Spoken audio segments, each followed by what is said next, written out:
Sovereignty with diversity!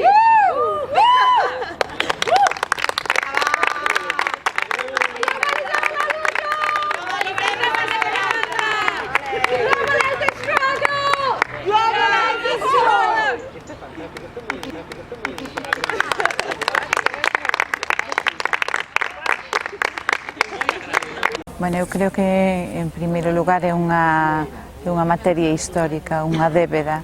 Dentro dos nosos colectivos, históricamente, houve persoas con identidades sexuais diversas e, aínda que a xenda LGTBI en apariencia na parte máis urbana sí que se visibilizou as demandas, sí que houve un intento de que as persoas activistas tamén fixeran axendas propias dentro dos movementos máis sociais.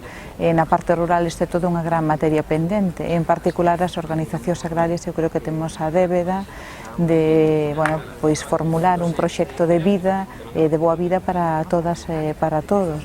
Neste sentido, é claro que debemos loitar contra as políticas neoliberais que nos precarizan, que nos exclúen, que nos violentan, pero tamén con aquel orden heteropatriarcal que tamén que violenta, que exclúe, que fai ambientes hostís e que fai que unha parte moi grande das persoas non teñamos os nosos dereitos recoñecidos. Non pode ser que o rural, para unha persoa do colectivo LGTBI, a saída seña a invisibilidade, seña ser o silencio, ou tiñamos que convivir con, directamente con agresións verbais ou violencias psicolóxicas normalizadas, ou directamente que moitas persoas asuman que teñen que marcharse do rural para ter unha vida plena. Entón, esa necesidade de que todas as persoas teñamos unha vida plena na zona rural fai que a axenda LGTBI teña que ser unha axenda viva, que teñamos que ter, avanzar no discurso, na estrategia, pero nesa axenda política tamén nas organizacións agrarias. It's important to bring the LGBT topics in the peace and discussions or movements, because for LGBT people who live in a farm, they are surrounded by the heteronormativity system, the families,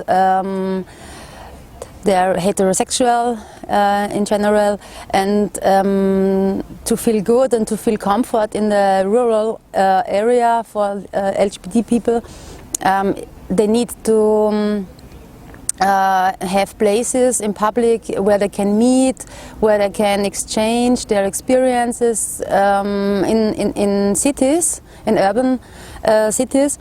It's easier because there are more places for LGBTIQ people and they have a structure. In farm or in country there is no structure. I live on a farm and with my girlfriend, and we know, okay, there is a couple who lives homosexual, or there's a collective, there's a trans person. I know them, but the distances are very long and you feel isolated on your farm. And if there were a structure and the topic is discussed more in public, the LGBT people feel, I think, more comfortable. I would feel more comfortable if there is the topic will discuss in the public, will be discussed in the public. Then I feel as a part of a society and not only an isolated individual person who lives on a farm. It will be more to belong to the whole society, to yes. Eu penso que é moi importante visibilizar a cuestión LGTB nos sindicatos agrarios, porque, primeiro, hai moita xente LGTB nos sindicatos que posiblemente este armarizada, que queira salir do armario e vivir con liberdade a súa loita sexual dentro do sindicato, porque, ademais, hai xente labrega heterosexual no sindicato que ten fillos e irmáus, cuñados e demais LGTB, e tamén lles gustaría coller normalizar a situación afectiva familiar no sindicato. E terceiro, porque hai xente LGBT que é labrega ou vai a ser labrega que posiblemente cun discurso máis aperturista entraría no sindicato. Entón se van a sentir máis a gusto e cómodas a hora de entrar. And I think when we talk about equality as an alternative to the industrial production of food. We have to think diversity, not only in the way how we produce, but also it is about relationships, how we live on the countryside.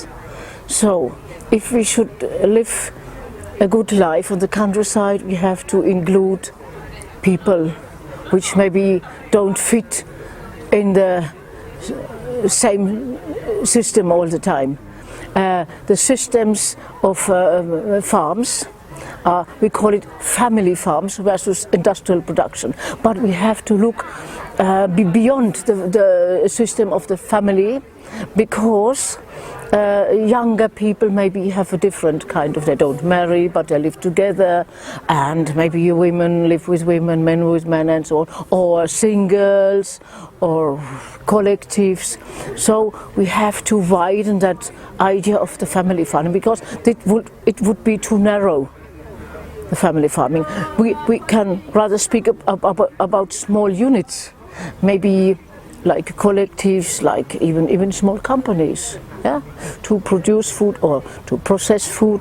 So we can work together in a way which is different from the traditional way of family, because that doesn't fit for everybody. So it is too exclusive if we talk about family farming, and we will exclude young people which maybe would like to work on a farm or to run a farm. Also people who maybe don't own a farm, they can come and work together and have a lifestyle. So when we think agroecology, we have also to think about diversity of living together and relationships between people. That's all what I want to say. Vivimos en una sociedad diversa de personas en cuanto a diversidades personales, en cuanto a identidades personales, ¿no? Lo personal es político, ¿no? Dicen muchas. Entonces, como estrategia de lucha anticapitalista es necesario visibilizar a estas personas, que se nos visibilice esa diversidad, porque es una cuestión estratégica de lucha en cuanto a número de personas y en cuanto a cuidados humanos, porque si no se nos visibiliza, no se nos incluye, luego no podemos participar en las decisiones, luego las decisiones que se toman no son holísticas, no son horizontales, no aglomeran a toda la cantidad de personas, y el objetivo final, o uno de los objetivos, es poder conseguir poder dimensionar una lucha integral para generar proyectos de vida dignas, y cuantas más seamos, la lucha tendrá un éxito. There are two things that are really important for my personality. One thing is my passion for agriculture, and the other thing is that I seek queer relationships in my life, relationships outside of the heteronormativity. And I never knew how to bring these two interests and passions of mine together, because I feel really alone with my passion for agriculture within urban queer spaces, and I feel alone with my dreams, queer dreams and ideas of how I want to live and how I want to work in a community within the agricultural spaces in Austria. And what I wish to bring to Austria, to Europeo Vía Campesina, is because I found out a few weeks ago that there are already several queer projects in Austria, farming projects. I want to connect them and to make them visible, so that people like me can see them and find them and visit the farms and become more confident and clear about their dreams, and to one day make their dreams come true. Yes. Nire ustez garrantzitsua da ikusteraztea Lgtbiq mugimendua, bai kalean eta nekazal mugimenduan. Ikusten ez dena ez dalako existitzen. Agrofeminismo mugimendutik dibertsitatea ardatza hartzen dugulako, eta horregaitik danon ahotsa eta esperientziak adieraztea ezinbestekoa dira eraikitzeko nekazal mundu libre bat. We're stronger and have more ways of solving a problem when we look at it from loads of different perspectives. And humans are happier and more effective when we allow people to relax into their personality and show their true self. So the LGBTQI+ community can really help rural communities to be happier, stronger, more resilient by adding our voices and our bodies to the fight. And that's why it's important, because everybody will work together. That's it. Nós somos parte da Vía Campesina, movimento que há 20, 25 anos atrás nasce com uma clara intenção de ser revolucionário, de ser anticapitalista, de ser antipatriarcal e de ser independente. Independente de partidos políticos, independente de governos, independente de religiões, né? Um movimento que, bem nos seus princípios, lança a agenda da soberania alimentar. Uma agenda que coloca aqueles que produzem os alimentos no centro do sistema alimentar. E uma agenda que, ao longo dos seus anos, foi capaz de vir incorporando mais e mais gente, né? Viemos crescendo como movimento, viemos criando alianças como movimento, né?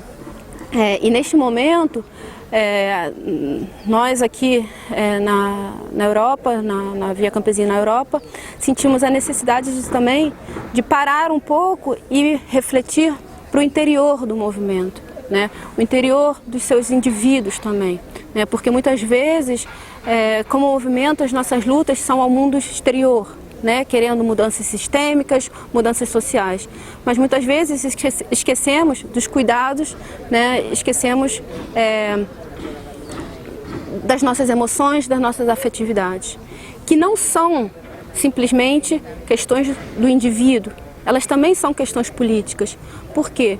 Porque o indivíduo, não de forma individualista, ele é parte, ele é peça integrante da coletividade, né? Então é extremamente importante que o indivíduo, que é parte do movimento, né, ele esteja íntegro no seu fazer político, dentro do movimento, na sua luta pela soberania alimentar. Então, no caso do nosso coletivo aqui reunido nesse encontro aqui, nós consideramos extremamente importante de se desconstruir a questão da heteronormatividade, né? De entender que as questões afetivas e sexuais são de extrema importância para que nós, sujeitos e sujeitas não heteronormativos, possamos estar também de forma íntegra nesse movimento, né? Soberanía alimentaria con diversión.